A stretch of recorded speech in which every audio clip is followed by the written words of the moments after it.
మాజీ ముఖ్యమంత్రి టీడీపీ అధినేత చంద్రబాబుకు గన్నవరం ఎయిర్పోర్టులో అవమానం జరిగింది. సామాన్య ప్రయాణికుడి తరహాలో చంద్రబాబును గన్నవరం ఎయిర్పోర్టులో సీఐఎస్ఎఫ్ బలగాలు తనిఖీలు చేశాయి.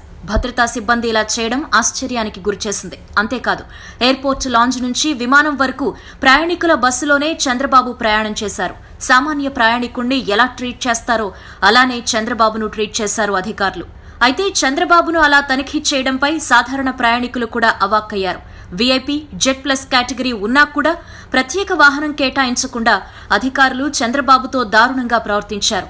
ఇప్పటికే జగన్ ప్రభుత్వం చంద్రబాబు కాన్వాయ్లో 2 వాహనాలని తీసేసింది. జెడ్ ప్లస్ భద్రతలో ఉన్న చంద్రబాబుకు వాహనాలను కుదించింది. ఈ ఘటనపై టీడీపీ నేతలు తీవ్ర అభ్యంతరాలు వ్యక్తం చేస్తున్నారు. అంతకుముందు చంద్రబాబు కాన్వాయ్ వెళ్లే సమయంలో రూట్ క్లియర్ చేసుకుంటూ వెళ్లే పైలట్ వాహనాన్ని ప్రభుత్వం తీసేసింది. దీంతో పాటు కాన్వాయ్ వెనకాలొచ్చే ఎస్కార్ట్ వాహనాన్ని కూడా తీసేసింది.